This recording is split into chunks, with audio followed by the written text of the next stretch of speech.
Welcome to Chronic Combat Conversations, a live look at our best bets, picks, and predictions for every UFC event. With your hosts, TB Scouting MMA and The Guru back again for UFC Vegas 81. We've got Super Sodiq Yusuff, taking on Edson Jr. Barboza in your featherweight main event. An absolute banger. But before we can get into that, we've got a big, bad friend of the show, JohnnyK Picks, the king of the cheat sheet himself, Parlay King as well. I mean, he's wearing multiple crowns. And if you haven't checked him out on his OnlyFans, I mean, his Patreon, he just went live on Patreon. Go check him out for that exclusive stuff if you know what I'm talking about. JohnnyK, what's up, baby? That's very true. There is exclusive stuff on there, if you know what I mean. But I appreciate you having me on the show. Wild and crazy 24 hours of the UFC. Just like 11 things happen in 24 hours. It's insane. So we'll see what happens here. But this card looks pretty good. Excited for it. The bets are a little sketchy here and there, but I'm excited. yes, I think we're getting another fun card here. I think, might I say, even maybe more of a banger in a main event than we had last week. But I would hope so.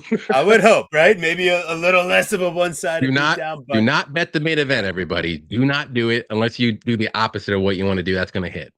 Spoiler alert. Yeah, so as we've learned, there are lots of variants to be had, but before we get into it, I want to just say shout out to all you people in the chat. Mushroom, what's going on? Giving individual shout outs to each person in the crew.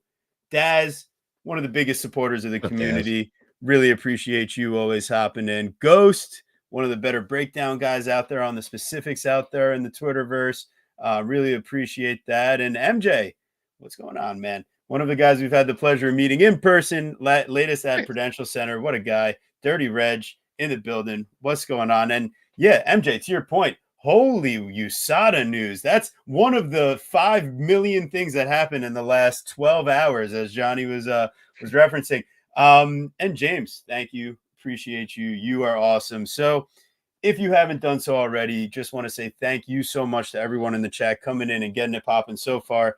If you haven't done the right thing, please just throw a like on the video. As Johnny would often say, it costs you nothing. And we're a pretty fun time, right? Just subscribe to the channel and you're going to enjoy what you get here. I mean, I wouldn't come on if I didn't have fun. So see, and it's not that low of a bar to climb. I promise. Okay. So anyways, here we go. Really appreciate all you guys, but what you came for is the main event. We got Super Sodiq Yusuff, Edson Jr. Barboza. We got minus 166 on the favorite in Yusuff and plus 140 on the longtime vet, Edson Barboza. Over 3.5 at plus 130, under 3.5 minus 166. And it keeps on sliding towards that under. And I totally get it. Because in this fight, the things that I've seen on tape that would make you concerned about the Sodiq Yusuff side, there's a little whoopsie daisies, a little chicken dance against Gabriel Benitez. There's similar activities at 2 separate times against Arnold Allen. All right, I get it. There's things to be concerned about. But at the same time, Sodiq's shown the ability to eat those shots, to be a technical guy from distance using his forward pressure and counter-striking ability. And he could do just about everything in the sport, at least above average, if not elite, depending on the skill. I mean, he's just so... And listen, he's 7 years younger. I know he's given up a couple inches of height and reach, but he's compact, he's powerful, and I think he's going to be able to slow this fight down and take it where he needs to if he gets into trouble. I was leaning towards the underdog side here, Edson Barboza, earlier in the week, and I laid down a little money line at like a plus 160. I went ahead. I had to cash that out, and I'm going to end up on the Sodiq side and probably Sodiq inside the distance. I don't think it happens round 1 and maybe not even round 2, but Barboza's gas tank and ability to work off the back foot against someone that's going to pressure, that's going to wear into his gas tank. And I think Yusuff throws enough body shots, enough leg kicks, attritional damage that over time is going to slow down Barboza's movement and lead to the finish, whether it's hurting him and ending up with a freak submission, like the Don Shainis fight or something, or just finishing him with a knockout. I can't say, but what I can tell you is I like Yusuff, especially at -166. Probably don't have to get too cute, but if you're trying to, that inside the distance is also available. Guru, what do you got cooking here? What is the line on the Sodiq Yusuff inside the distance? It's an interesting thought. Great question. I didn't have the line prepared. They didn't post a All lot right, of but you go ahead. While you're thinking about it. Yeah, Well, I appreciate it. While you're thinking about it, listen, I was on a similar path. After watching the underdog come through last week, that really +140 for Sodiq inside the distance. I'll take that. That's a nice prop. Okay, go ahead. Beautiful. After watching the last week, the dog win, who I really didn't give much of a shot to, and I fairly discredited.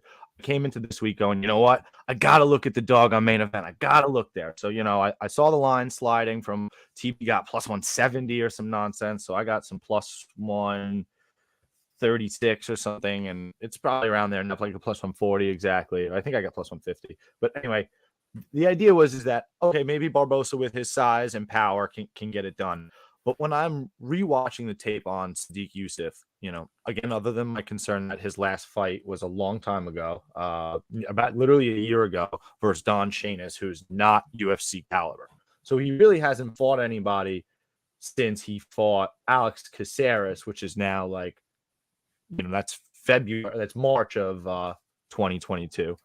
But other than that, you watch Sodiq striking, his boxing is I don't want elite. I thought his striking was really, really crisp.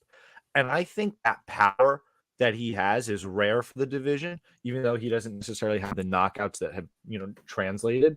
I think that power is going to be problematic for Edson Barboza, who struggles to fight moving backwards like we have seen constantly, and, has just taken a ton of damage and continues to take damage throughout his fights. I mean, Billy Q, I think, was really on his way to breaking Edson Barboza before Barboza hit him with the flash knee, which was honestly incredible. And it was so funny because I remember texting TB earlier that week that, doesn't this remind you of the Beneil Dariush fight? Isn't that similar? And he's like, nah, I don't really see it. And then the same knockout happened the same way. And I'm like, don't you? That was one of the really rare Oracle things. I still missed out on it, obviously. It was on Billy Q. But I thought about it. I was beating around the bush there. Ideally, I think Sodiq gets it done. And I also think that I think it goes more than 3 rounds, though. Is that crazy? Because I think if it was like the co-main event, like it probably should be or something, it would be a 3-round decision. I think Edson's tough enough to weather the storm, but I could see a finish in 4 or 5. So I kind of want to go Sodiq round 4 or 5 decision prop. I like that. What do you got, Johnny? Yeah. So I'm kind of the same as you guys. I was leaning Barboza before I did any tape study. I'm like, well, he's powerful. I mean, I know he's a little older, but he still has that power, the explosiveness early. And I wasn't really super impressed with Yusuff in his last couple fights. I know he beat Shainis, but I don't count that one. So then I'm doing the tape study and kind of like you guys said, I'm like, he's got really good boxing, very quick hands. He's going to be the quicker guy for sure. And Barboza still has those crazy leg kicks that he can land and get the knockout or jumping knee, as we've seen in the Billy Q fight. But if this fight extends over a round and a half, maybe 2 rounds, it's going to be Yusuff all day. I don't see Barboza being able to keep that pace, landing enough volume to even win a decision. So I really think Barboza's like 1st or 2nd round finish or bust. So I'm leaning the Yusuff side. I'm not super confident. I'm going to stay away because these main events have been crazy. But I do think Sodiq, like I said, I do like that prop 4 or 5 or decision prop for Yusuff. I think he's going to either get a decision or a late finish. Guru actually disliked your take so much he decided to pop out. No. I told him I think his connection was a little spotty, so I asked. Okay, yeah, it was lagging a touch, but it wasn't too crazy. It wasn't too crazy. It was worse during like the earlier parts, but he looked into it. He's back in the building, and want to say, oh hey, look at that! Heard about the show from Dan, Tom, and James. Decided to check it out. Appreciate you, Ray Sozin Truesdale. Is this a an ode to what was it, Avatar? Last Airbender? A little Sozin action. Am I thinking the wrong way there? And Ghostboy. Yeah. Appreciate you. If you haven't already, subscribe. We appreciate you checking in. But yeah, it sounds like we're all on the Yusuff side. I'm definitely not going to end up with heavy exposure here, but he's certainly the pick. And especially at such a narrow line, I think that there's still some value. So yeah, I would just do the money line for me if I did for Yusuff, but I'm probably just going to stay away. Smart man. Got to be trying to be selective here too. Making I sure lost 4 main events in a row. I'm not well. I lost 3 and pushed 1, so I'm not pushing my luck anymore. All right. So let's see here. Now we got our next fight. We got Jennifer Maia, who I thought would be best suited by the pug, versus Viviane Araujo. We got the matchup of the elderly council of the women's flyweight division. Near the top, definitely looking down at all the youngsters in the division, and they seem to be kind of, those gatekeepers. And the question here is, Vivi's been on a little bit of a slow roll, losing her last couple matchups, but against markedly higher competition than who Jennifer Maia was getting dubs against in her last couple matchups. So Jennifer just did her job gatekeeping, Casey O'Neill and making sure that our OnlyFans friend Moroz, that she didn't make it, higher up in the rankings. Whereas Vivi was like, I'm going to take on Alexa Grasso in a tighter contender eliminator. And then I'm also going to take on, Hibosh in the, do we get to fight Macy Barber fight? So, man, I feel like Vivi is going to get passed by Maia here and kind of go to that gatekeeper role. And maybe she picks up a couple wins in her next matchup, saving herself from being cut. But I think here Jennifer Maia is going to have the better cardio. I think she's going to be physically stronger. And I think that she's more dangerous offensively at this stage. I haven't really seen Vivi hurt anyone consistently at this point. And although it was her forehead that caused the gigantic gash on Jessica I have seen Jennifer Maia, land with some solid impact on a lot of opponents. I think Vivi, she kind of has to hold back a little bit to make sure her cardio holds up. So either she's landing volume, but isn't landing impactfully over 3, or she's landing heavy and gassing out after like 6 minutes. So I think either way, Maia should have her covered. I jumped in at -130, lines off to -162. I did my job, and I feel good sticking with it, picking 2 favorites in the co-main and the main. Someone's going to spoil it for me, but that's how I'm going. What do you got here, Guru? What an amazing co-main event we have here. I mean, I know that we've all been clamoring for this matchup. Jennifer Maia actually is the younger fighter here, which is, I feel like, extremely rare for her. So, right? I mean, when does that actually happen? So I don't think it's ever happened. Exactly. So this is actually, in that respect, I think a good matchup, especially when you watch Viviane Araujo's last performance against Amanda Ribas. Amanda Ribas, is she known for her striking, or is she grappling? Because she's submission armor. Because she landed double the amount of strikes of Viviane Araujo. Like, she just whooped her ass. Also, it's well known she has a great gas tank, right? That's definitely something we've said about Amanda Ribas before, right? Exactly. So not necessarily, no, especially when she actually eats some damage. No, she go. Exactly. Like that's the point. Like yes. a lawn chair. There we go. Okay. That's not good. She's only has 1 win in her last 4 fights, and it's versus Andrea Lee, which we all know where her ceiling lies. There's just not much. Jennifer Maia loses to who?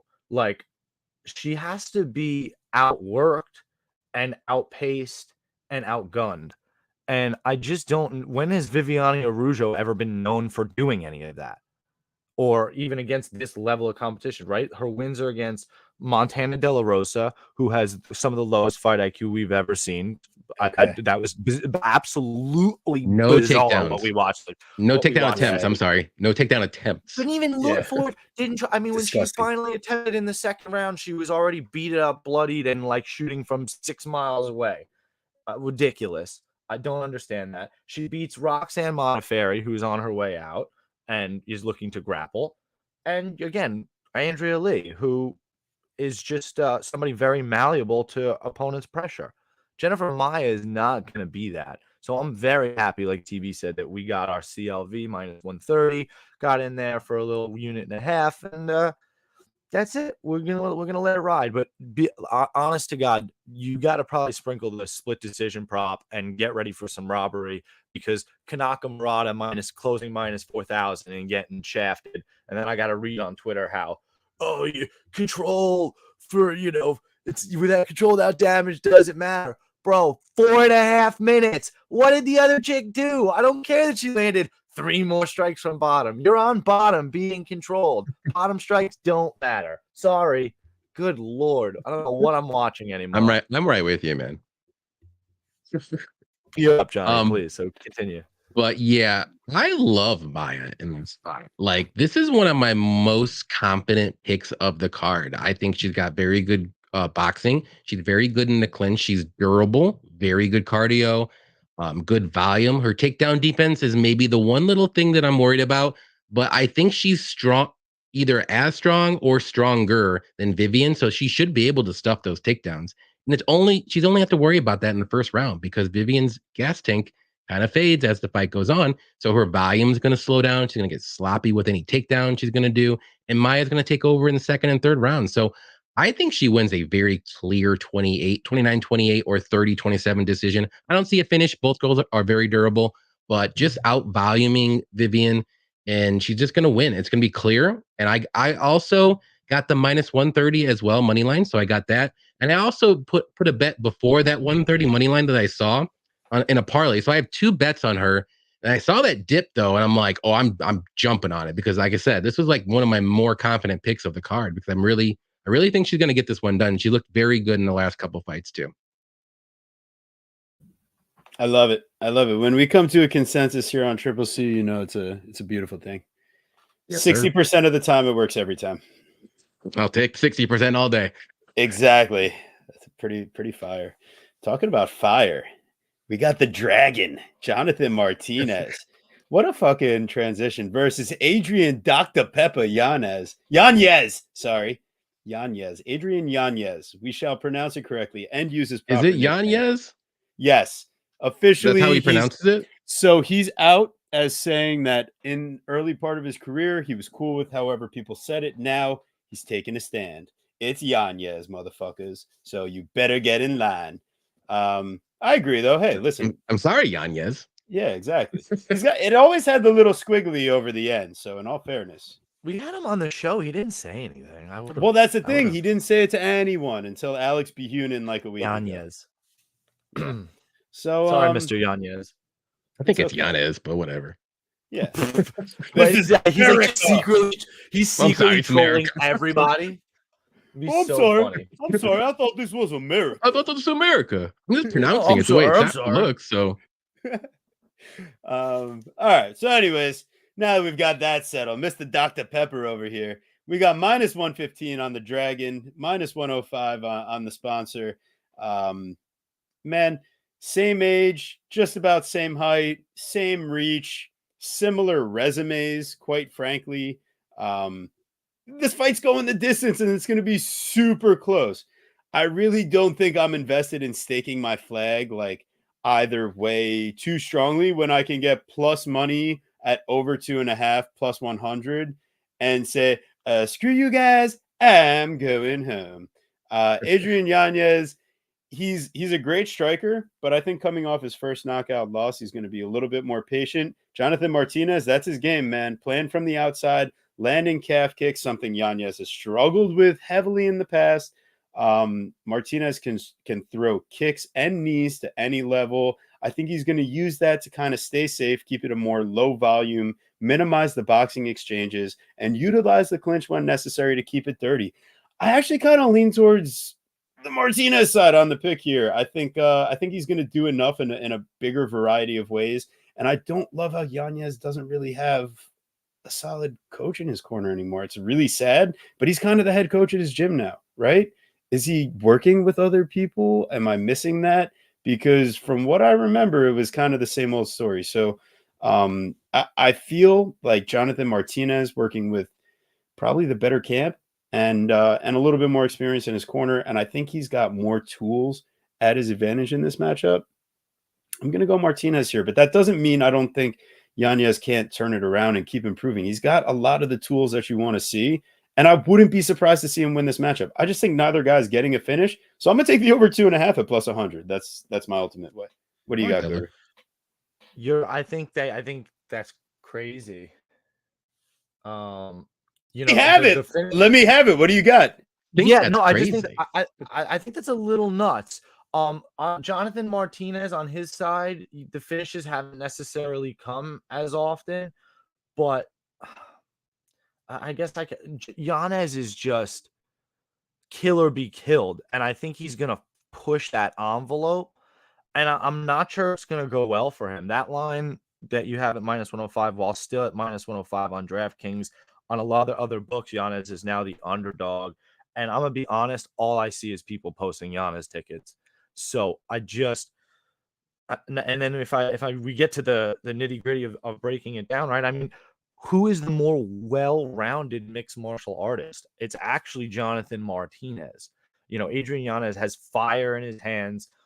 He's absolutely deadly, and he's got way more one-shot kill shot power than Jonathan Martinez. But Adrian Yanez gets tagged by every single person he fights. Remember, Randy Costa's given him the freaking business. And then Rob Font is not a world beater. Rob Font is not incredible. I think Rob Font is extremely well-rounded and, you know, a total gatekeeper of the division. But, dude, he does not have, like, knockout power like that. So when he goes out the way that he does, it's striking defense. It's a hole. It's a problem. He should have been able to last versus Rob Font, and he did not. I think he overestimated himself, like thinking he was just gonna walk in there and knock him out because, you know, Rob Font's supposed to be chinny. Jonathan Martinez had a gutsy ass performance versus Said Nurmagomedov. I thought when I bet on that fight and watched it, I thought it was a robbery. I rewatched it, and man, that shit's close. If anything, I get the nod from Martinez. Said optically looks terrible round 2, so I get it. He dogged that shit out. How would Said Nurmagomedov versus Adrian Yanez go? Do we think that he's gonna knock him out clean in round 1? Because that's what he would need, I think. So I lean Jonathan Martinez here, and I just don't trust Yanez's durability. I'm just not sure, because Martinez is not only more willing to mix it up than Adrian in terms of punches and kicks to different areas, right? Yanez being a headhunter. Martinez, like you said, if he gets hurt, who's going to be the one that shoots? Martinez. Who's the one that I've seen use butterflies and get up off his back? Martinez. So I'm going to take Martinez as much as it pains me. And I'd love to see Adrian get a, you know, round 1 knockout. You know, you could probably still take a little sprinkle on that if there's a decent price, but I'm going with the Dragon, who's never really impressed me before, but it's kind of hard to deny him now. Johnny, please, what do you think? Yeah, this is one of those 50-50 fights, and the line says that, obviously, where I was going back and forth with, and I like all your points that both you guys said, but I'm ever so slightly leaning on how do you pronounce it? Yanez? How you say it again? Yanez? Yanez. I'm going to go with Mr. Dr. Pepper himself. I think he's a little bit more dangerous, and I like to, if it's a very close fight, striker versus striker, I go with the more dangerous guy, because I do think there's a chance that he can win by decision, and I think there's a chance he can get the knockout. I know he didn't look good against Rob Font. Totally get it. But that's his style. Like, he finally lost the way that he usually fights. Like, he likes to get inside the pocket and brawl it out. And more times than not, he gets hit once or twice, but he's the one that ends the fight. And he didn't end the fight that time. So I'm really interested to see if he comes into this fight more of a slow paced, you know, boxing, like feel each other out instead of just going for it and getting into a brawl. But he needs to get into boxing range, though, because Martinez has very good leg kicks and he kind of those flying knees, like you said. He is the more well-rounded MMA fighter. But I actually think, like, the more dangerous striker is actually, I'm going to say it wrong again, but I'm going to say Mr. Dr. Pepper himself. And I think he gets this one done. It's going to be a very close fight. I can see it go over, but if there is a finish, I'm going to say it's on the Yanez side. I'm going to say Yanez. Sorry, guys, but no bets whatsoever for me, though. None whatsoever, because I can see anything happening in this fight. You see, this is what happens when Johnny K misses the 30 pages of prep that TB sends out before you're allowed on the podcast. No, just kidding. No, okay, yeah, so I get it. And that's why I think it's such a close fight. It is very good matchmaking, though. Yeah. Like, this is a great fight. And, maybe the step up to Rob Font was a little bit too much for Adrian, because he hasn't really fought like I wish he would have fought like Saeed, because like at least Jonathan Martinez fought Saeed, and that's one step a little bit above, because he went from like who I don't even know who he fought last before Rob Font. Tony Kelly to Rob Font, guys. Right. That's a huge step. What do you mean? Yeah, that's way too much. It's like 3 steps up. Exactly. I thought it was a step back. This is a good step, like a little one step up. It's good. Maybe a step and a half, but nothing crazy. Definitely. A way more appropriate matchup. And like you said, though, I mean, Adrian's got, that's why I'm going to take back what I said. I guess the over is not crazy, but I don't hate it. But like you're saying, like, Jonathan needs to get close. I mean, Adrian needs to get close, because Jonathan is going to kick the shit out of his calf. Yes. And it's not, Adrian doesn't have a problem switching stances, but he's definitely more comfortable. So I think that if he eats a ton of calf kicks, it's going to be a problem, and he may force an issue. You can look at it from a live betting perspective too. If you see Martinez lighten up Adrian's leg early, bet Jonathan Martinez, because he's not going to check any, and he's not going to have any power until the second or third round. So Martinez should win if he lands like 5 good leg kicks early on. I like that angle because the kicks are going to be undeniable. All right, that's it. We've got Demolidor. We've got Andre the Giant Petroski versus my fitness consigliere, Michel Pereira. With the darkest beard I've ever seen in my life. Yes. I don't know. This one's pretty solid. And is he 29? Let's be honest. Is he 29 years old? That takes a serious side-eye question over there. That's debatable. I think he's 30, but either way, he says he's born in 93. I was gonna say he looks like he's 36 years old. Right, but when's his birthday? 5 days ago. Oh, damn. All right, so I did the profile. I was like, oh, is he 30? He's born. He just said his birthday. Apparently, October 6th, 93. Happy birthday, Michel. Happy birthday, yeah. Wow, look at that. I was just joking. I really think he looks like he's 35 or 36. Yes. Yeah, for sure. No, he looks old. But what I will say, Andre the Giant coming in at plus 150, Pereira at minus 180. Petroski's actually the quote-unquote older guy on paper here at 32. And they actually kind of match up decently well for a guy in Michel Pereira moving up from 170 to 185. And when they get in there, I think their physiques are going to match up pretty well, too. I know Petroski's like a big dude, but I mean, Michel Pereira is just an absolute unit. And Guru, how many pounds did Pereira used to cut to make 170? You told me earlier. It was like 45 pounds. That's a lot of pounds. I think 30 pounds is still a lot. So him cutting 20 down to is a lot. Yeah, right. I mean, geez. So Michel, Alex Bahunin tweeted 3 hours ago. Michel Pereira reveals he cut 45 pounds to get to welterweight. That's insane, dude. Yeah. So 30 pounds is still honestly a ton of weight. It is. But so you ask yourself, why did he miss weight by an embarrassing amount against Tristan Connolly and then dance around and then gas out in the Well, I think there was a couple factors that led to those things. Have we actually seen that Michel Pereira's wrestling is bad? That's my real question here. Because I've seen Andre Petroski striking, and I wouldn't categorize it as good. So if you give Michel the big advantage on the feet here, I mean, what type of advantage are you giving Andre Petroski on the mat? I don't think I'm honestly giving him much.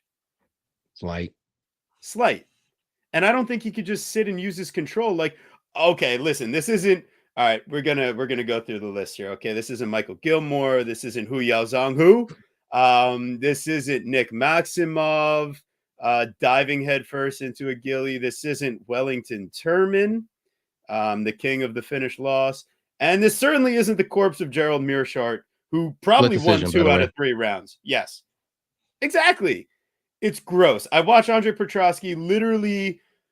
He looked as sloppy as some of these guys on Contender Series, just winging hooks. And he finally found Gerald's chin at one point, and maybe that's what wins him around. But it's pretty disgusting, honestly. And then you see Gerald landing takedowns on Andre Petroski.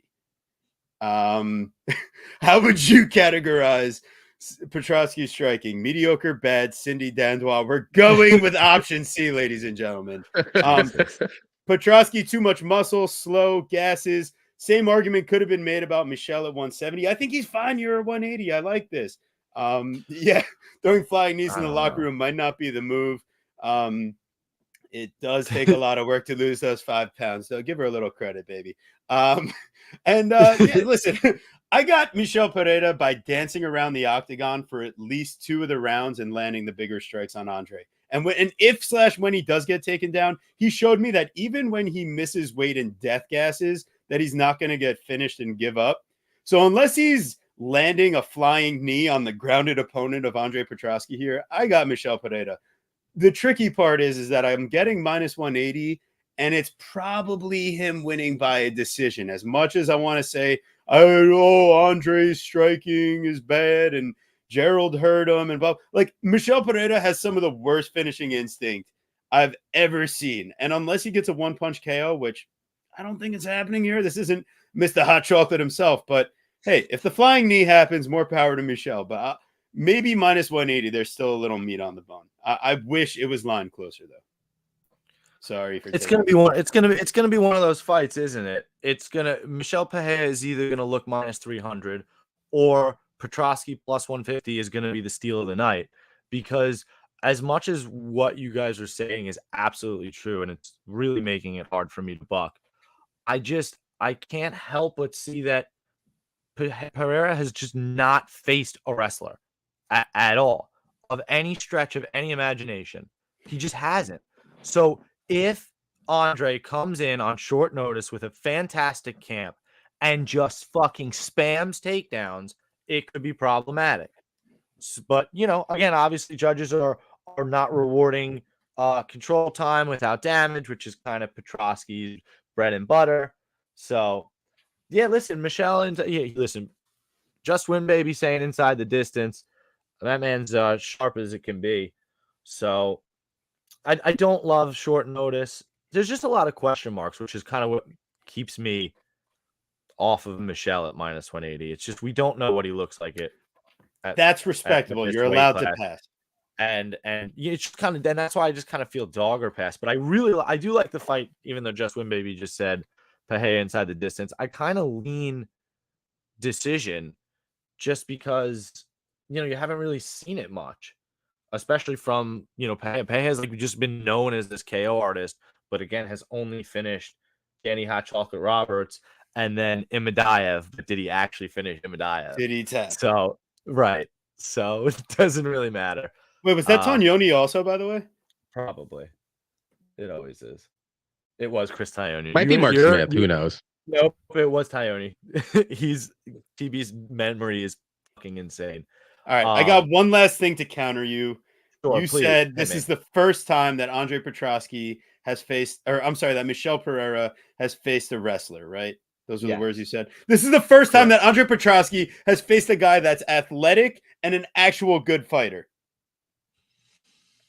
What do you rate higher? The fact that a prototype or a prototype that actually plays out? This is like fucking Joaquin Buckley and Alex Morono all over again. Yeah. Okay. Fine. Who's the better athlete? So all right. Sorry, Johnny. I see you agreeing with me. I am all over Michel here. Like, I am surprised that's not minus 250 or higher right now. Like, short notice Andre Petroski, who already gasses after a round and a half. Sure, he showed a little bit better cardio in his last couple fights. He still gasses in the third round.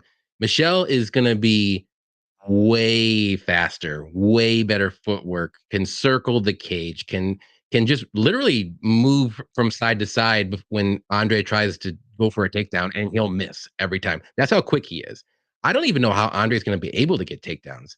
And his striking, like you said, like what's striking? Like he's not going to be able to touch Michel like at all.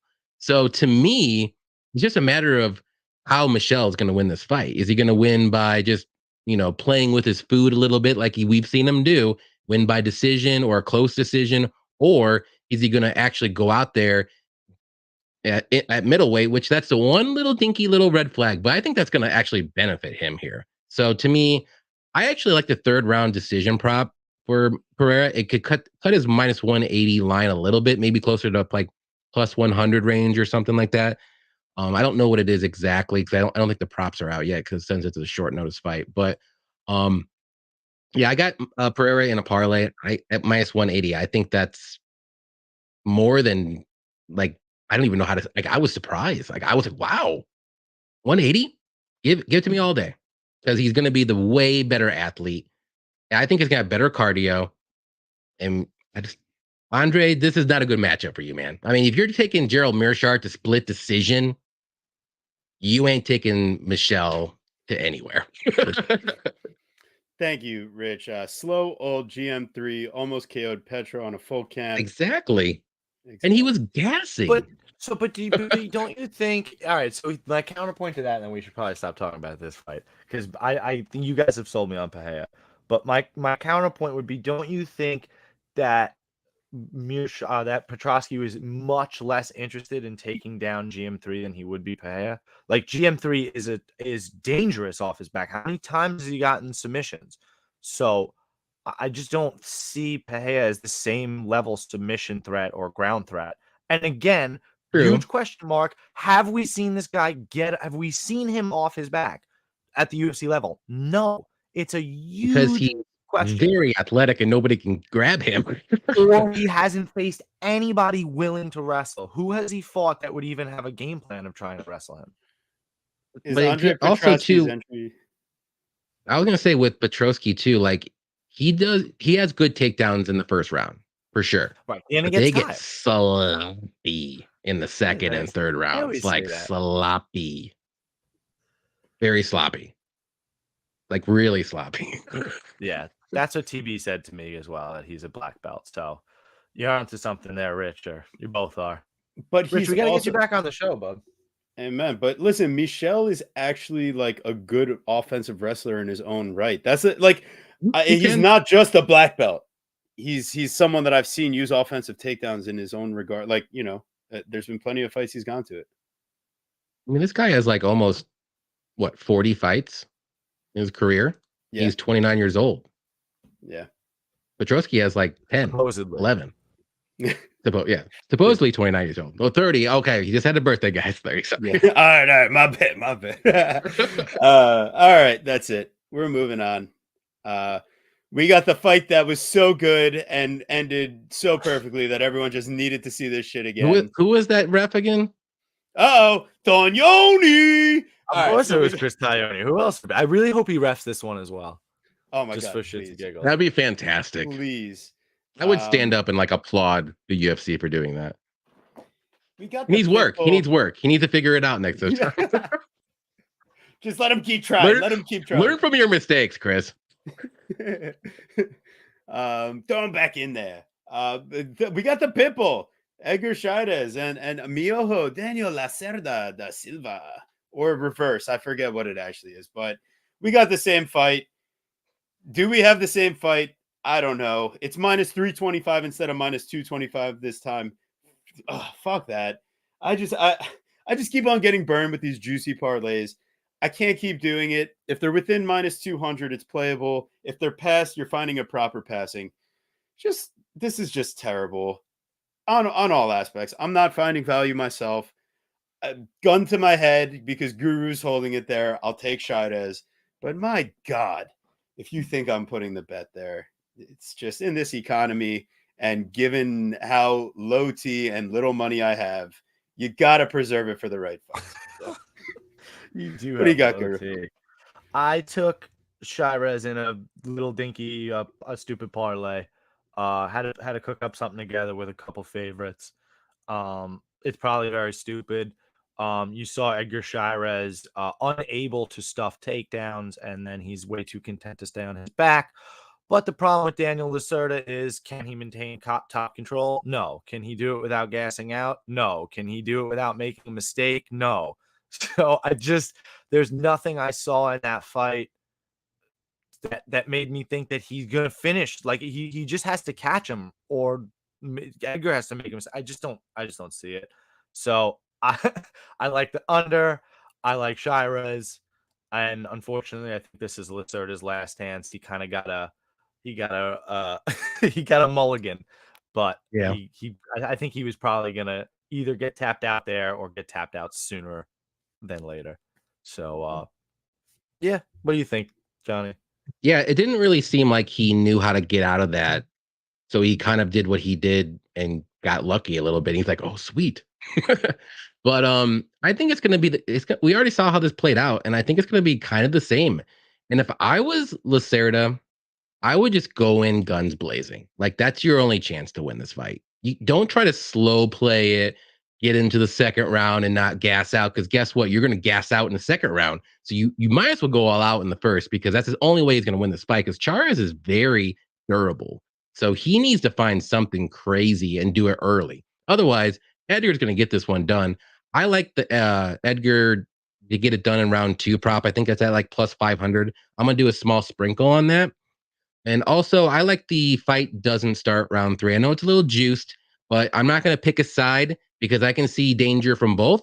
I do lean Edgar to win this fight. I do think he's going to, but there's that little thing in the back of my mind. It's like, man, what if like Lacerda finally gets it? He gets that spinning back kick and he doesn't like, and his other person doesn't get up, like his opponent doesn't get up this time. So there's always that slight thing in the back of my head. So I think Edgar gets it done, though. We already seen how the fight's going to play out. It's going to maybe look like that, if not maybe quicker this time. So we'll see what happens. This fight's not getting into round 3, though. There's no way.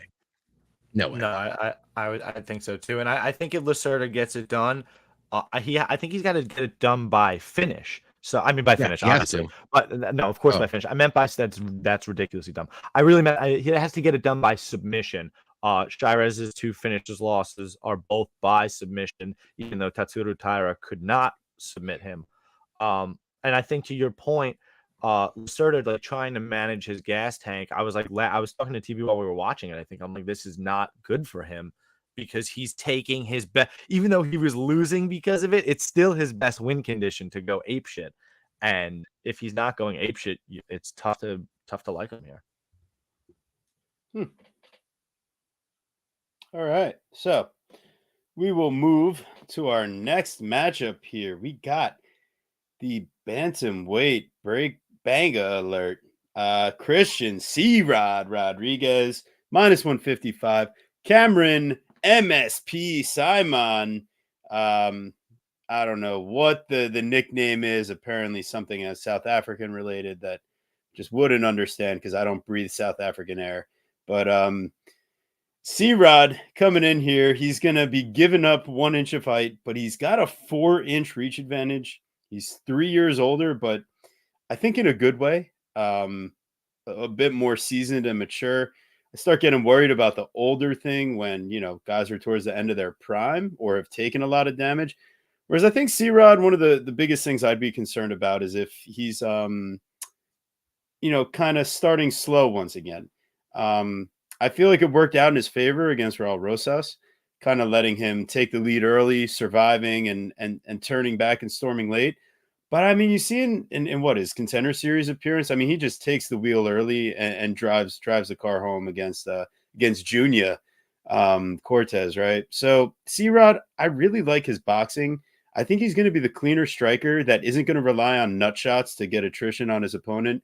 And Cameron Saaiman, I just really don't trust him to maintain a clean game plan for 3 rounds against someone that's an accomplished fighter. C-Rod, I think he has the defensive grappling to turn the table in his own favor. And I think Saaiman's shown at different points, whether it's against, Shinobi the Pillow or whatever his nickname was, that was horrible. Or in his other matchups, against the very impressive Terrence Mitchell, who just got knocked out on the feet by Raul Rosas, or his other very impressive matchup against Mana Martinez, where he takes him to a decision. It's all disgusting. It's all gross. The point deduction has to be a play. The Yam Bagu, shout out to Lou. Betcha. Have to. And hell yeah, I really think overall, C-Rod should just be the one creating cleaner, more consistent damage if this stays on the feet. And Saaiman shouldn't be able to just get his wrestling going consistently. So give me C-Rod here. For better or worse, we're riding with the favorite. And I've been a Cameron Saaiman hater for as long as I can remember, but for good reason. And now he's actually facing an opponent that has skill. Yeah, no, I kind of agree. I got in early with you on C-Rod. What did I get him at? -1. Minus 130? I think I got that. Yeah. I don't know. Because that's what I wish I would have got. I'm all over with the books. I got -145, -142, I think. Where did I even bet it? Shady, what's going on, brother? Appreciate you. I gotta find it. I gotta find it. So the thing I'm concerned about with Raul Rosas, and maybe since Just Win Baby is still here, maybe he knows. He misses weight versus Raul Rosas, which is interesting. And then they're supposed to fight. He's supposed to fight Cameron Saaiman in in July, but C-Rod pulls out. Do we know why he pulled out? I think I heard it was some kind of injury, but I don't know what. Okay, that's all I know. So that doesn't make me super happy either, but that kind of stuff happens. But the other thought is that's basically it. Otherwise, the fight that I was really looking at in terms of Cameron Saaiman, I mean, he goes life and death with Mana Martinez. Like his nose is bleeding round one. Like he kicked him in the dick twice. Point deduction to TB's point. So it's just not good. And C-Rod is just as good as Mana Martinez, if not better. I mean, let's just be honest. I think C-Rod would beat the snot out of Mana Martinez. So I like C-Rod here. And if I can find my ticket, I'm pretty sure I got value on that. So, yeah, I'm pretty sure I did. That's my it. God. Because I thought I bet Edson Barboza, but I actually didn't. I never pulled the trigger. Here it is. I got him at. I got a -1. Got a -140. There you go. That's good. I like that. So I actually never bet Edson. I was gonna pull the trigger and didn't. So, but I have. This is. I got two units to win. I guess one on or 1.5 on C-Rod. Sorry. There you go. Yeah, I wish I would have jumped in. I saw a -130 out there, and at that point I was still kind of debating who I liked.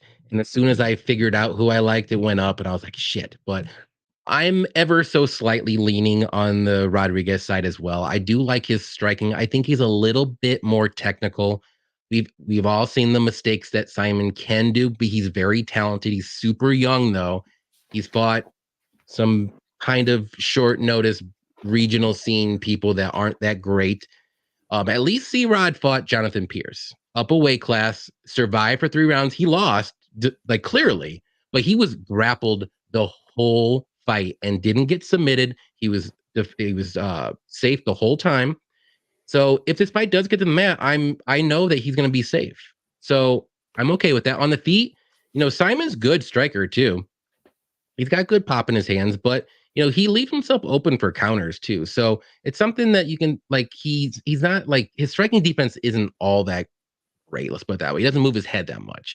So I think this fight's very close though. Either way, I actually like the over 2.5 more so than picking a side. I know you have to pay a little bit more juice on it on either side, but I think both guys are this is gonna be the hardest fight for both guys, I think. But I do think Christian Rodriguez at this point in his career is just a little bit better, and he makes a little bit better decisions than Cameron. We've seen him make bad decisions against lower level guys in the UFC, and you're lucky that that guy just is not good to overcome a point deduction, or when he went for some kind of submission and he got reversed on Kozlo or stuff like that, anything like that. It's You can't do that with C-Rod. He's going to make you pay and probably gain the advantage and win the round if that happens. So I'm going to go with C-Rod. I think it gets it done by decision. I think this will be a very good fight, though. I like that. And another question. I mean, could a sub be potentially possible if Saaiman's put into deep waters when I really like Fight Goes the Distance here. Both guys are really tough. Both guys have never been finished. Yeah. And Saaiman actually has, from what I've seen, underrated jiu-jitsu. He's throwing up submissions. I think Rodriguez has underrated BJJ. I think this is such a mirrored fight. Like both guys are very good. It's really breaking it down to like the intangibles. Like I just think Rodriguez will make less mistakes, and that's how he wins the decision. Yeah, I do. I want to see that weight cut though. Yeah, that's true. Oh man, we got Darren the Damage Elkins versus Downtown TJ Brown. We didn't even need TB nicknames for this fight. This is fucking incredible. It is a cool nickname. Yeah, right. And it was so good that Darren just had to get it tattooed on his chest. Yes. Man, so talk about an age discrepancy. Darren Elkins at 39, coming in 6 years older. He's the plus 170 dog to TJ at minus 205. But dang nabbit if I'm not going to take Darren Elkins here against one of my least favorite fighters and biggest quitters in the world, in the UFC. TJ Brown, who's found a way to lose by knockout 3 times and by submission 4 times, and just absolutely quit and put his neck in extremely turtley positions. Give me Darren to weather the storm, to get the scarlet stream running down his face as his damage tattoo. Of the fight. Yeah, the damage tattoo is going to be fluorescent red halfway through. It's how he activates his powers. And then he's going to turn the tables, get his wrestling going, and TJ Brown is going to... I mean, Bill Algeo finished TJ Brown. Bill Algeo couldn't finish Alexander Hernandez. Do you realize what kind of situation we have on our hands here? So if you could get Darren Elkins up... Yeah, right? He did. Plus 170, Darren the Damage Elkins. Please take the time to listen why Guru hates me and thinks I'm stupid. Take one. Stupid at all. Shoot, Guru. No, I don't think it's stupid. The problem is all right, so here's the main problem. Darren Elkins says he wants to retire before he's 40. He's 39. Is he hanging him up? Is he done? I think he very well could hang him up with this last fight here. Let me check his age. He's 39. They're giving him. He's part of the Elder Council. He's got 8 months. He's got 8 months to 40, so he could get one more fight in. Okay, come on, let's go. We got this. May of next year. All right, so maybe he doesn't retire this time. All right, he loses to Jonathan Pierce as like a plus 400 underdog or whatever, which kind of made sense. But TJ Brown's gonna get that pace going early. The problem is TJ Brown's problem always is like, can he maintain that pressure? I just don't know that even when TJ Brown gets tired, that Darren Elkins is just gonna be able to take him down. That's the big problem. Like, we know that he's relentless pace and like he's his junkyard dog. I really wonder about his effectiveness, his efficiency, and let's just be honest, like I don't even know that he can, or his whole finishing equity. How he's gonna get a submission? That's the only way. He's got to, like you said, TJ Brown's got to put himself in a really bad spot. I just think with a lot of blood, it might also be very difficult. So I lean TJ Brown, but I understand the value shot and the dog shot. But I mean, man, I think Elkins could just be hanging him up. So I don't know. I just want to put out one. I want to put out one stat here for Downtown. 36% is his takedown defense. What is Elkins gonna do? Wrestle. That's it. I love Elkins here. I'm going with my guy. He's a local guy from where I'm at. I'm going with him. This is one of those fights where I think Elkins, stylistically, this is the kind of fighter that he can beat. People that he can take down. TJ Brown, if he can keep it on the feet, he's going to win this fight. 100%. But I don't think he's going to. I don't trust that whatsoever. He makes very bad decisions when he's on the mat. Even if he gets takedowns, sometimes he makes stupid decisions and gets reversed. You can't do that with Darren Elkins. He's got good BJJ. He's got good submissions. He's got good cardio. He's normally durable. We've seen him get knocked out kind of recently. But I mean, TJ Brown, he's going to have to do it in the first round or he's not going to get a knockout. It's going to be Elkins is going to be grinding on him, grinding. And then it's going to be either third round like Elkins always does or a decision win for him. So I like the dog spot here a lot. This is the fight. I think he can win this fight. I'm going to take a shot. I don't have a bet, but I think for my pick, I think he's going to get it done. I think it's worth the grandma's couch cushion at the very least. Man, his durability, I really have questions whether Elkins has anything left in the tank. I mean, he could be Ricky Glenn out there, like just done, cooked. So Elkins is from Northwest Indiana, boys.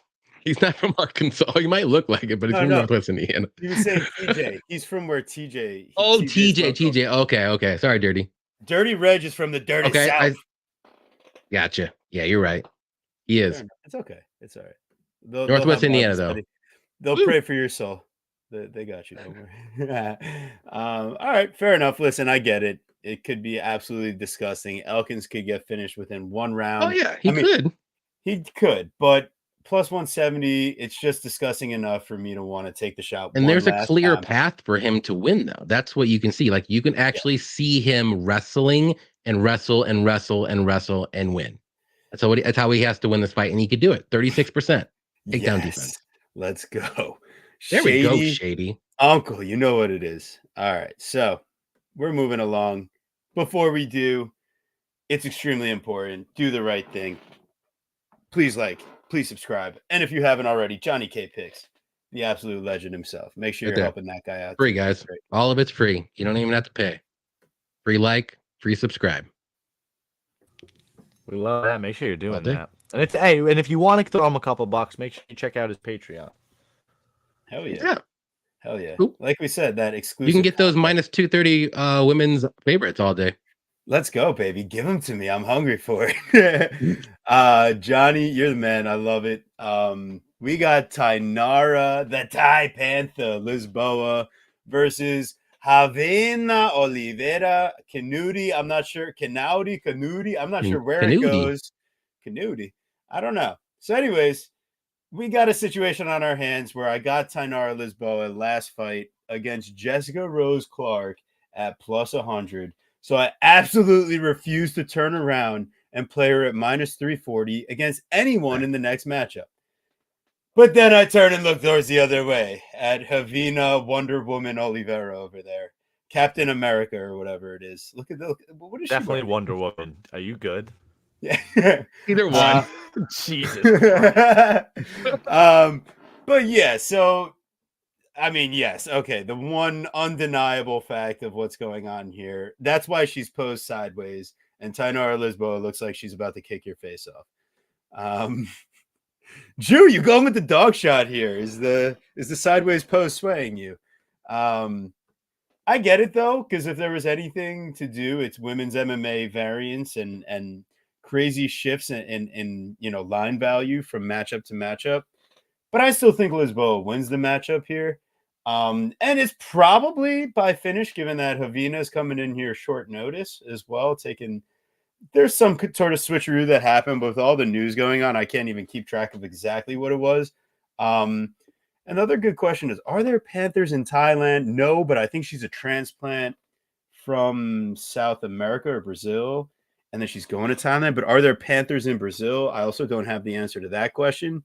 So, we'll keep it rolling. But I got Lisboa here, probably by finish. But as I'm learning, I need to stay away from the gigantic chalk and find a prop that works to dig into grandma's couch cushions and potentially find a way make some money here. So what do you got, Guru? You got anything more convincing for me? No, probably not. The pick is certainly Lisboa. The problem with Lisboa, of course, is that, maybe her takedown defense is a little suspect and she can be controlled against the cage. And Ravena Oliveira, that's like what she wants to do. She wants to push you against the cage. She wants to try to take you down. Problem is that, I watched her last fight, right, versus Simone de Silva, and that she took forever to try to get it there and was just kind of lazily controlling her against the cage.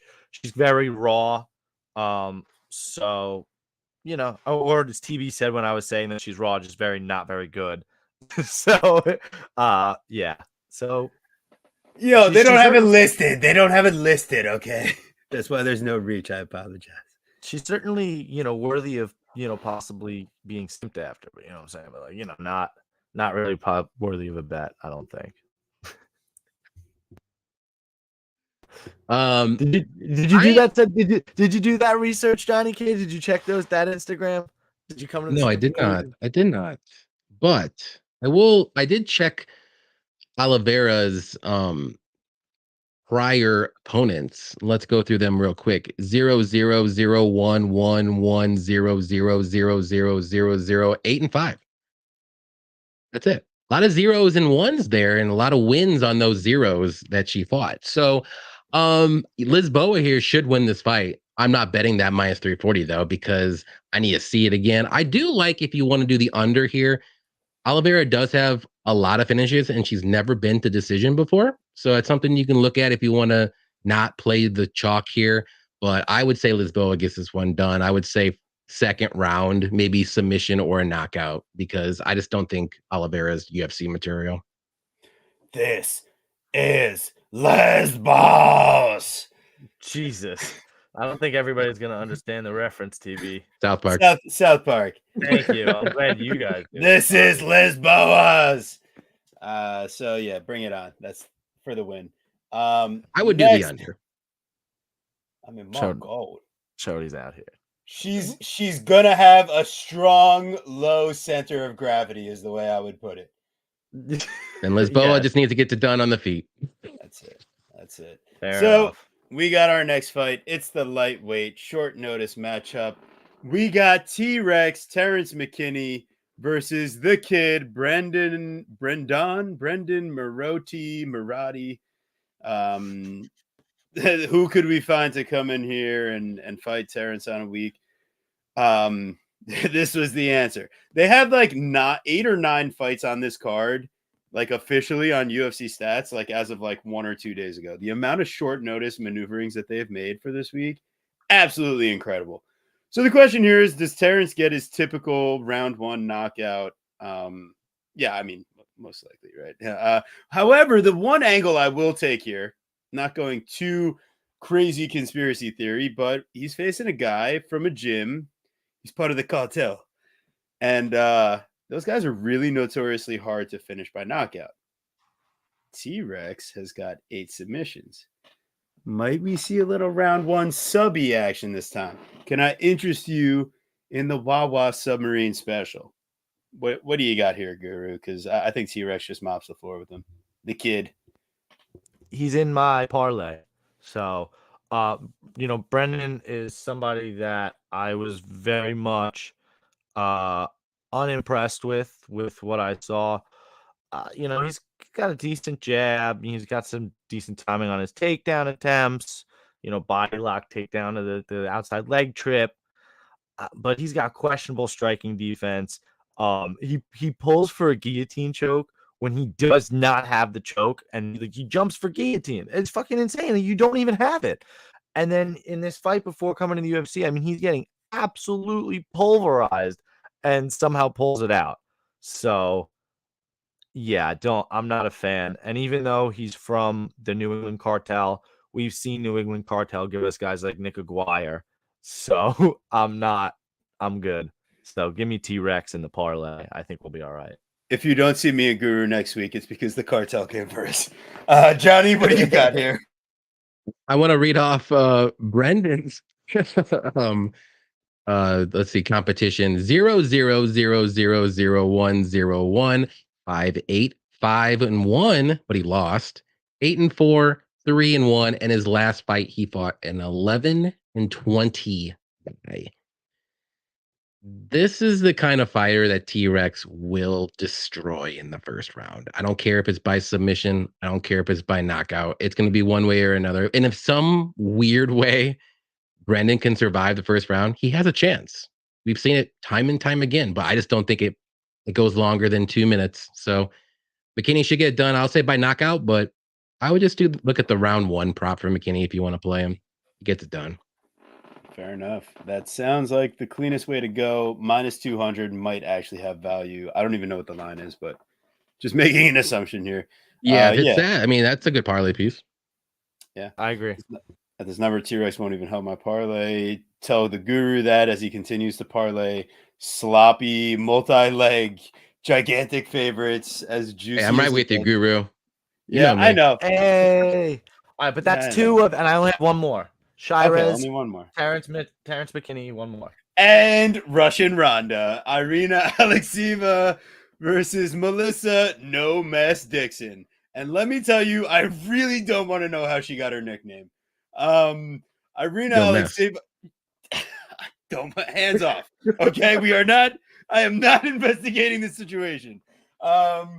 Irina Alekseeva, Russian Ronda, my God, she's like one of the most awkward and embarrassing moving people on the planet Earth. But I think it plays to her advantage in the fact that she's constantly underrated. She's not the worst athlete, and she's like stupid aggro. I kind of got Russian Ronda in this matchup here. I have no idea who the hell No Mess Dixon is and why she's getting signed to the UFC here. They won't even give me her reach. And I think Alekseeva just getting her at dog odds as someone that's made the walk before and just has stupid finishing equity. Like, she obviously has some skills though. She's got like the hand-to-hand experience, the combat sambo, the judo, and like she looks comfortable in there. She looks awkward. She has the worst dance moves I've ever seen. It actually lowered my T levels watching her move, but at the same time, I feel like even lower than you already have them. I thought it was impossible, but we've reached even lower levels. But Irina Alekseeva, I kind of think that like that awkwardness is helping keep the line in a manageable spot here for us. I get that Melissa Dixon should have some type of like offensive wrestling game. I'm not gonna say top game because I'm still not sure how she got her nickname, but yeah, I'll pass this off to Guru. Go ahead. Wow, yeah. So I kind of agree that her being dog doesn't really make much sense. Try this on for size. Hear me out. She beat Melissa Dixon in her last fight, beats Daria Zelenzyakova. Okay? She beat her. She's losing the fight, and then she reverses ground and gets on top finally, and then ground and pounds her with with 10 seconds left. She gets into mount and then just ground and pounds her in 9 seconds. But she was losing the whole round. The UFC then signed Daria Zelenzyakova and had her going to fight Irina Alekseeva. That was a booked fight. Not on Tapology, but that was booked. Daria pulls out. Then they give Melissa Dixon the fight. But she was the one who won in the first place. It's super, super confusing. So I just don't think that they were impressed with her. So that's maybe why they didn't sign her to begin with. I'm very much not sure. I didn't see anything to see why she should be a favorite, especially when Alekseeva is fucking huge. So, yeah, give me Alekseeva, and she's never been KO'd, and that's how this girl has 2 decisions and 3 round 1 knockouts. And if Johnny K wants to read her opponent's records, I'll let him do that because they're not very good. So I'm on the dog. The big. I was gonna say both of them. I looked at both of them. Both of them don't have like best competition either. I mean, but I will say Alekseeva at least beat Stephanie Egger, and that's something. I mean, it's not a lot. It's something. It's definitely not a lot. I know, definitely not a lot. It's something though. This is just a weird fight. I will say I do like Dixon's striking. She's a little more technical, but if this fight gets to the mat, I do favor Alexieva.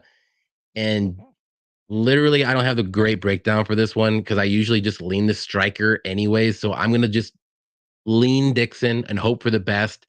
I'm not. I don't want to take anything away from Alexieva here and their last fight against Edgar, which he won. I will say by submission.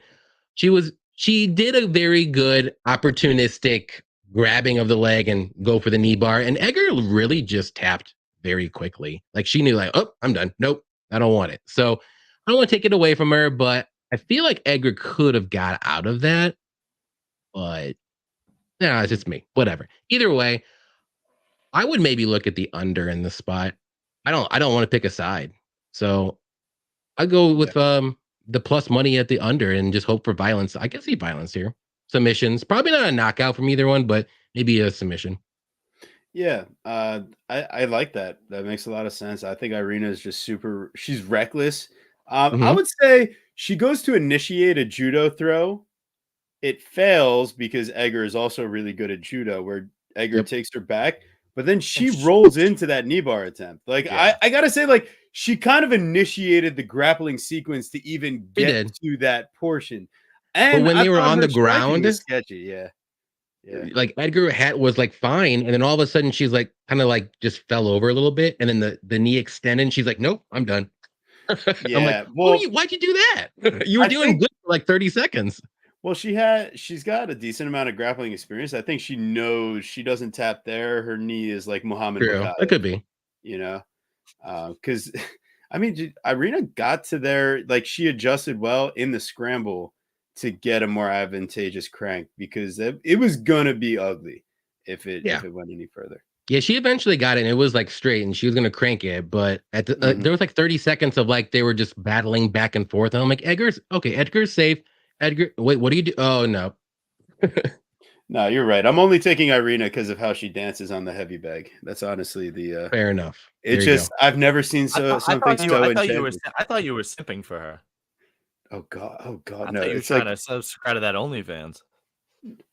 She has. If you go to Tapology real quick, see, look how interested you are. No, she doesn't. Do you see this? If you go to Tapology and actually click on Irina's like profile pic, it's like two completely different people.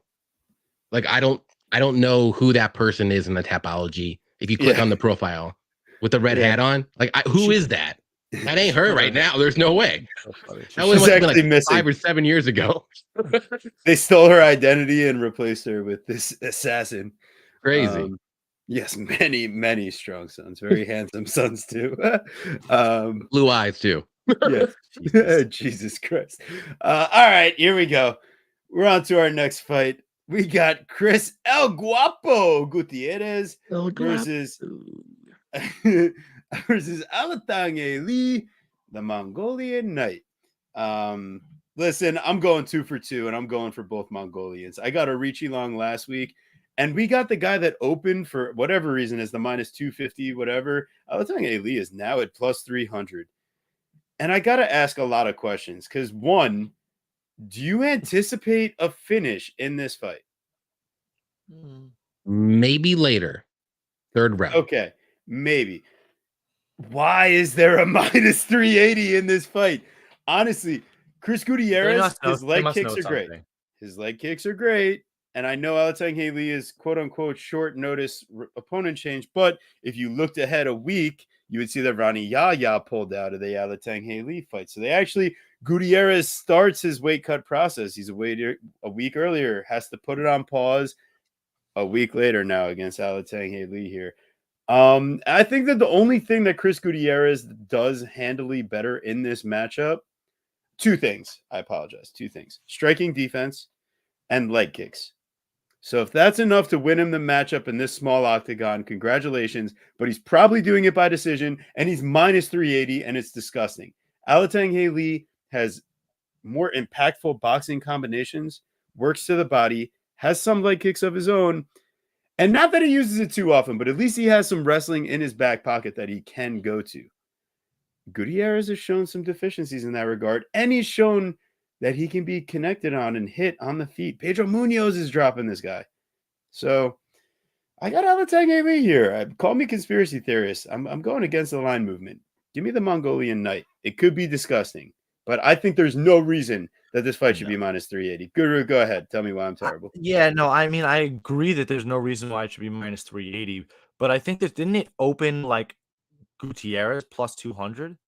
Didn't it like immediately then flip? Yes. If it did, that's insane. Yeah, Fight Odds sent us out a tweet of the opening. But it might have been one of those lines that was only there for 5 seconds. So Propaholic. Yeah. So I did. Yeah, right. Exactly. So I don't really know that that's real. I just think it, and again, when you see it minus 380 here, I feel like somebody knows something. Alatang Haley, we haven't seen him fight in over a year, and he beat Chad and Helliger, who is he still even in the UFC? I don't even know that guy belonged to begin with. Might be, but he's also like 5'2". Right, exactly. I just don't know that he's even still here.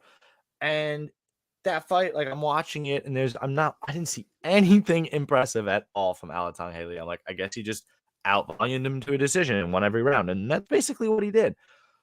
Gutierrez, while completely unimpressive and stuck in the mud versus Pedro Munoz, especially after getting dropped in round 1, I just think that he's going to be much better than Alatang Haley. He should be able to outpoint him, especially in the small cage.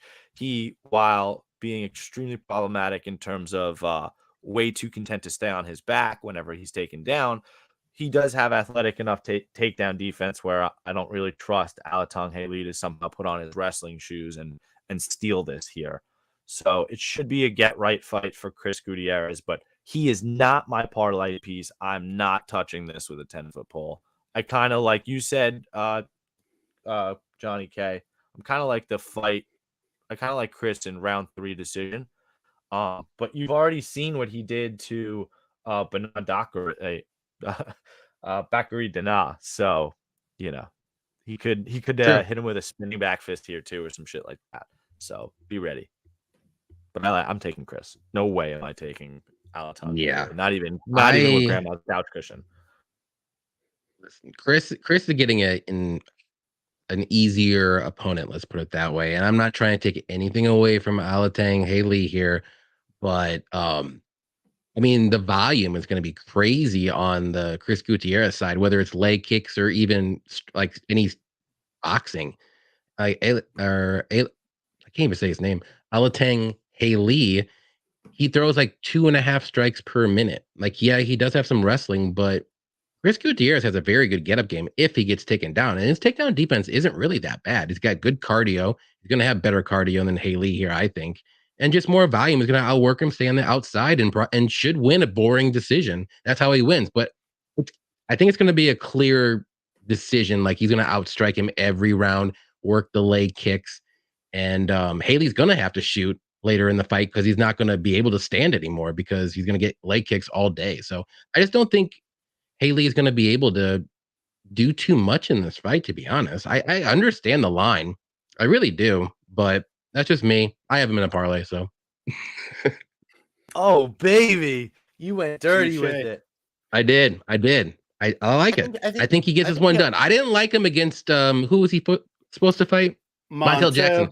I had Montel Jackson in a parlay all day, but in this fight, interesting. Gutierrez all day. Got an easier opponent for sure. 100%, maybe 200%, possibly even 300%. So if he's preparing for Montel Jackson and now he has to go to Alatang, he's prepped. He's ready to go. That's fair. That's fair. Yeah, I do like. I think he's going to land the way more impactful punches, but maybe the volume's not enough. Maybe the leg kicks will be more impactful, though. I don't know. You never know. You never know. All right. Here we go. Here's a live betting spot real quick. If Gutierrez is touching up that leg early, you know who's going to win. That's fair. And I think Alatang Haley is pretty heavy on the front foot as his boxing. It's gross. I don't like it. Don't I like. mean, I no, don't mind it. I I don't mind a what's plus the- 300. I mean, it is a I just little don't think- wide, but I just think there's a clear side of winner. And I just don't think he has any finishing equity. Like Yeah. he's not going to finish Chris Gutierrez. Gutierrez is usually probably- durable. I mean, he got knocked down by Munoz, which isn't a good look. But Munoz is way better than Alatang. Way fair. better. full That's 4 fair. steps, 5 steps and different from each other. Yeah. Even with the young Punisher being an old man, calling Sure. the council. Actually like But- Munoz a lot. I think he's actually very solid. Yeah, he's a Yeah. gatekeeper. He's great. He's very good everywhere. Should Alatang Lee perhaps try to even cut down to 125? Is that He's the short real enough. He Yeah. could probably do it. right? Ooh, that's what it is. Listen, we got to get to this next fight. Everybody's been waiting for this one. Yes. All right. Here we go. We got the Spider Monkey, Ashley Yoder, plus 295. Why Emily- is Spider Monkey one word? Spider Monkey is not one word. You're a Spider Monkey if I've ever seen And one. and she's the Spider Monkey. She's just Spider Monkey. I don't think so. And if you go on UFC stats, The Spider Monkey. if you go on UFC stats, it's Spider Monkey. One word. That's stupid.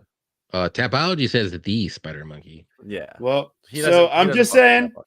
whatever UFC stats puts out is what is quote unquote their official UFC. Unless it's what their unless it's your announcement is. whatever you decide to make up. Then No. that's it. Go to UFCstats.com. No, do your, no, no. when they don't put a I'm nickname not- for them, that's when I put my nicknames. So Gordinha was not a TV nickname. Emily Ducote loves donuts. Yeah, whatever. This fight also once again disgusting, gross. It's just going to be the Jessica Penne matchup all over again for Emily Ducote. It's going to be leg kicks, Yep. boxing combos, not enough wrestling or finishing. It's going to go the distance. It'll be a 30-27 or 30-26. We'll be like, how the fuck did an Emily Ducote find a finish on Ashley Yoder? And then we'll get to our tape study for next week. It's just the same old shit over and over. And I still don't even feel comfortable playing Emily Ducote in a parlay at minus 375 because it's just disgusting and gross to me. And I want to say this, I've done this. I've parlayed these people every goddamn week. It's just not working out for me long term. Okay. So do I have to make adjustments? I do. Does that mean I'm betting Spider Monkey? No. The answer is I find a single player prop, a same game parlay, a Ducote and over, a Ducote decision, whatever I can do to get to something that I don't have to parlay. So that way I could just play each fight individually or pass altogether. That's my goal. That's the TB method now. Okay. I like it. I like it. I like it. I like it. But with that being said, Ducote is the final leg of that parlay. Yes, sir. Yes, sir. Me Yeah. too. Me too. All right, Because fair enough. Ash- Touche. Ashley Yoder has 2 years off. She's never looked good to begin with. She's getting beat by Jinyu Fry. Angela Hill smoked her. She beat Miranda Granger, but Miranda is not UFC caliber. I don't even Granger know did- how she.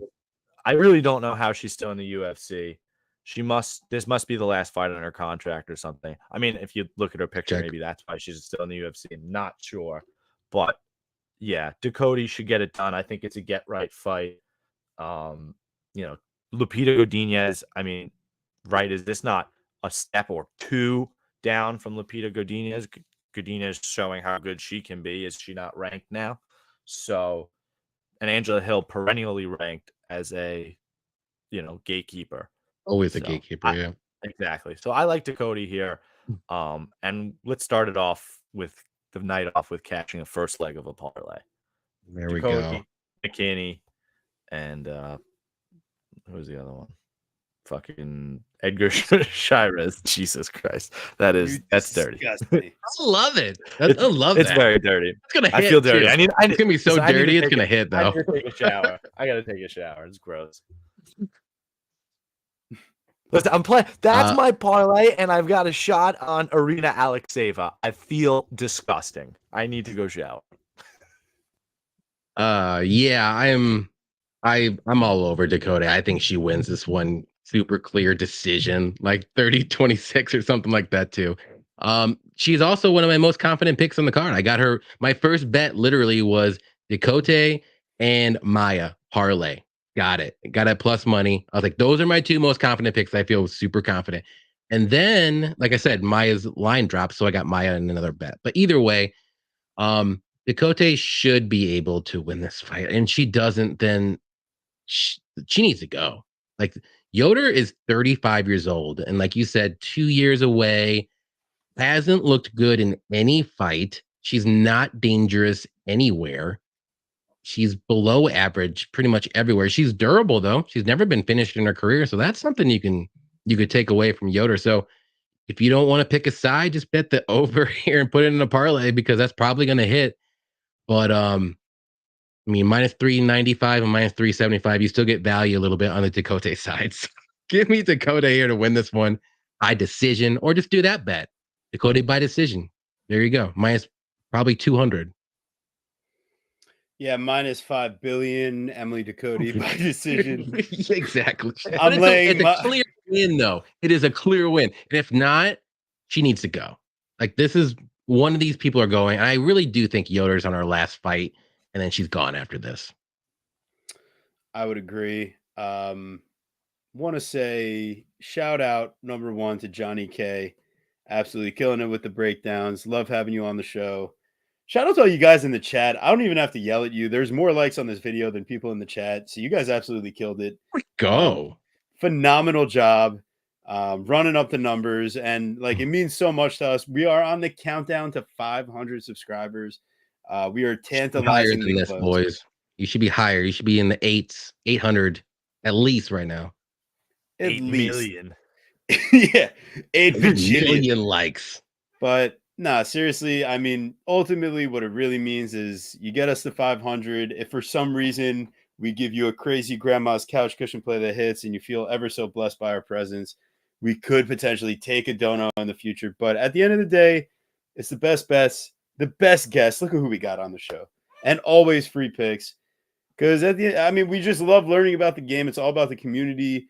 I'm such a big fan of the sport. It's done a lot for me to just fill out that extra time and like really give me something to look forward to on a weekend basis and like dig in, use that like curiosity, find an edge, find the betting line that you could really disagree or get against. And just want to say you guys have really inspired me, whether it's our amazing co-hosts and guests or everyone in the community, because honestly got into this stuff like right around that like pre-COVID time, all that stuff. And it was like kind of an escape, you know, and it's turned into so much bigger. So really just want to say like you guys mean more than you really know. And just going to keep this party rolling, man.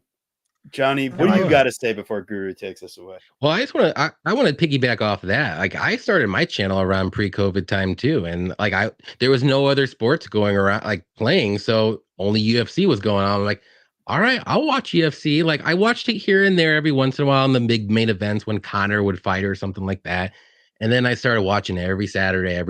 And I'm like, this is amazing. I'm gonna start betting. I started betting and like watching all these videos. Like, I used to watch like MMA Guru, all the bigger ones, like DFS by the numbers, all that stuff.